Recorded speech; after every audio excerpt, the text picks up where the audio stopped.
Je vous raconte une histoire dramatique, le sang du trône, mais avant tout, je vous invite de vous abonner, partager et regarder la vidéo jusqu'à la fin. Dans le grand palais du royaume Ngalama, sous l'œil des ancêtres et des esprits protecteurs, le roi Séphani s'apprête à faire une annonce qui changera le destin du royaume. Aujourd'hui, il proclame son fils, le prince Jamaru, comme son héritier légitime. Les sages et les guerriers applaudissent cette décision. Mais dans l'ombre, une autre paire d'yeux observe, un regard rempli de jalousie et de rancœur, celui de Malik, le frère du roi. Son sang bout de rage. Il ne peut accepter cette trahison. Dans les profondeurs du palais, la colère gronde. Malik, l'homme qui rêvait du trône, sent l'amertume ronger son âme. Pourquoi Jamaru et pas lui, lui qui a toujours été à l'ombre de son frère? Les mains tremblantes de rage, il brise une coupe d'argile sur le sol.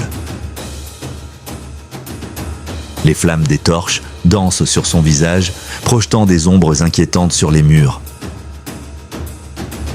Son destin ne peut être celui d'un simple prince oublié. Il doit agir. Il doit prendre ce qui lui revient de droit.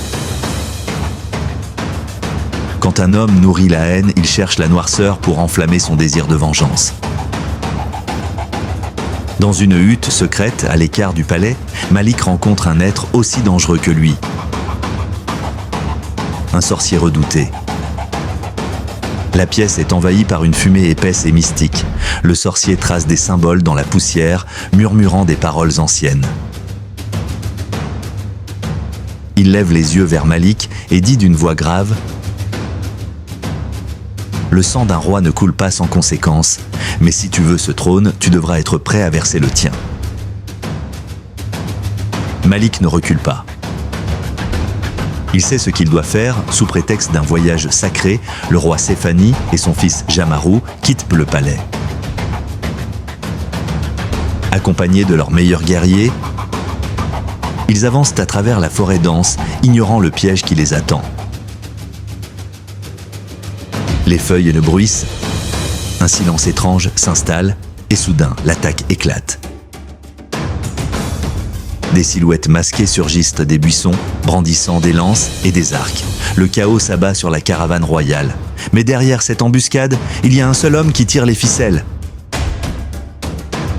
Malik, le sol est couvert de sang.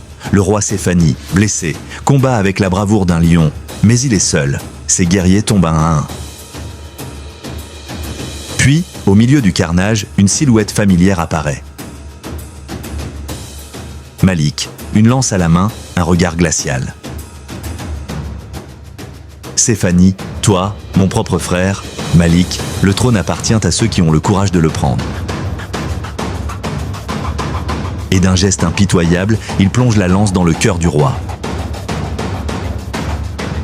Le dernier souffle de Séphani s'envole avec le vent. Le royaume vient de perdre son souverain. Mais tous les plans de Malik ne se déroulent pas comme prévu. Jamaru, le prince héritier, est toujours en vie. Blessé, le souffle court, il court à travers la forêt, ses pieds nus frappant la terre humide. Derrière lui, les guerriers ennemis le poursuivent. Torches en main, il doit fuir ou mourir. Son cœur bat à tout rompre, mais une seule pensée l'habite. Il reviendra. Un jour, il réclamera ce qui lui appartient. Le royaume est en deuil, mais à peine les larmes séchées, Malik s'empare du trône. Il entre dans la grande cour, vêtu d'un riche boubou, le regard rempli d'arrogance. Devant le peuple rassemblé, il lève les bras et proclame « Le roi est mort, vive le roi !» Les acclamations résonnent, mais derrière les cris de joie, il y a des murmures, des regards méfiants. Tous ne croient pas à son histoire, tous ne croient pas à cette soudaine tragédie. Mais Malik ne se soucie pas des doutes, il est désormais roi et il compte bien le rester. Loin du palais, dans un village reculé, une ombre observe son reflet dans une rivière. Jamaru, le prince déchu, son regard n'est plus celui d'un enfant, mais d'un homme brisé, prêt à se reconstruire. Un ancien guerrier pose une main sur son épaule et murmure « L'heure viendra, le trône réclame le sang, et toi seul peux le reprendre. » Jamaru serre les poings, il a perdu un père, mais il n'a pas perdu son destin.